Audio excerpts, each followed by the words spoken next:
KPU mencatat ada beberapa daerah yang harus PSU atau pemungutan suara ulang, PSS atau pemungutan suara susulan, dan PSL pemungutan suara lanjutan. Ya. Total dari 3 jenis pemungutan suara yang harus dilaksanakan lagi itu saat ini sudah mencapai 2.767. Dari 2.767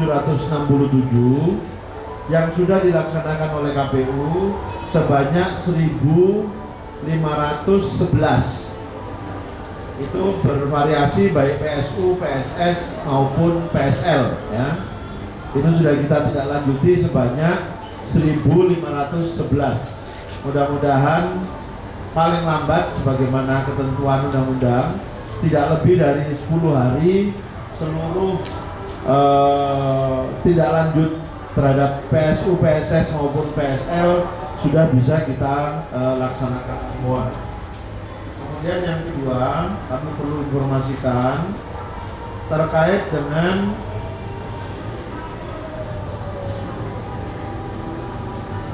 jumlah sementara sampai dengan yang diupdate sampai dengan pukul 15 sore tadi.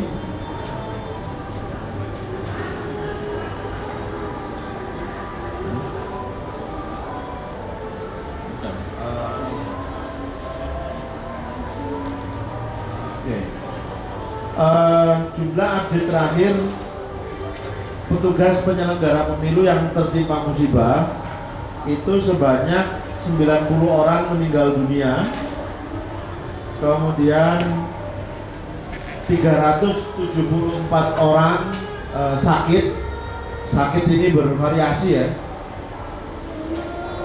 Kemudian sebarannya terjadi di 19 provinsi. Jadi 90 orang meninggal dunia, kemudian 374 orang sakit dan tersebar di 19 provinsi. Nah, KPU sudah membahas secara internal terkait dengan santunan yang akan diberikan kepada penyelenggara pemilu yang tertimpa musibah dengan memperhitungkan berbagai macam regulasi, asuransi BPJS, kemudian masukan-masukan, kemudian catatan yang selama ini diberlakukan. Maka kami besok merencanakan akan melakukan pertemuan dengan Kementerian Keuangan ya. Besok direncanakan Sekretariat Jenderal akan melakukan pertemuan dengan para pejabat di Kementerian Keuangan. Kami mengusulkan, ini mohon dicatat dulu ini. Jadi jangan sampai ini menimbulkan gejolak, menimbulkan asumsi macam-macam gitu ya. Tapi kami akan mengusulkan di dalam pembahasan itu, yang pertama adalah besaran santunan untuk yang meninggal dunia itu kurang lebih sekitar 30 sampai 36 juta. Kemudian untuk yang cacat itu maksimal 30 juta. Nanti tergantung pada jenis musibah yang diderita ya, kalau cacat. Kemudian untuk luka kami mengusulkan besarannya maksimal 16 juta rupiah. Jadi ini akan kami bahas besok bersama Kementerian Keuangan, termasuk mekanisme pemberiannya, termasuk mekanisme penyediaan anggarannya.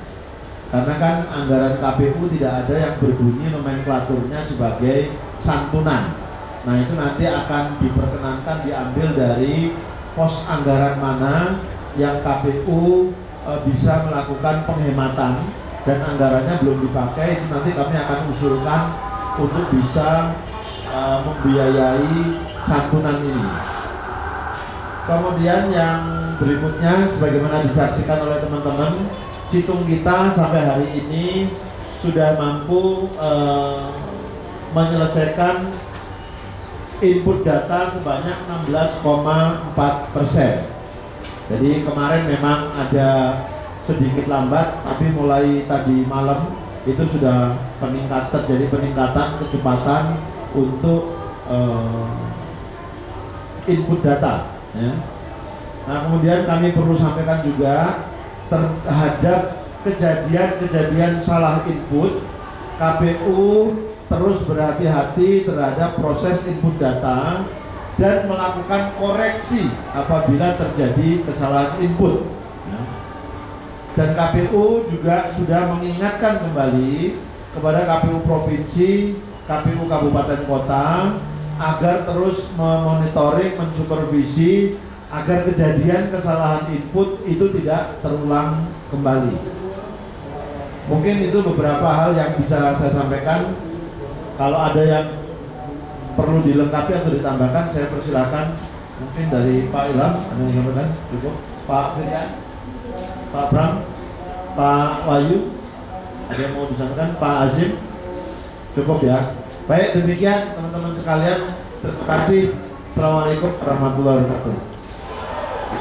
Kalau ada pertanyaan, saya pikir bisa langsung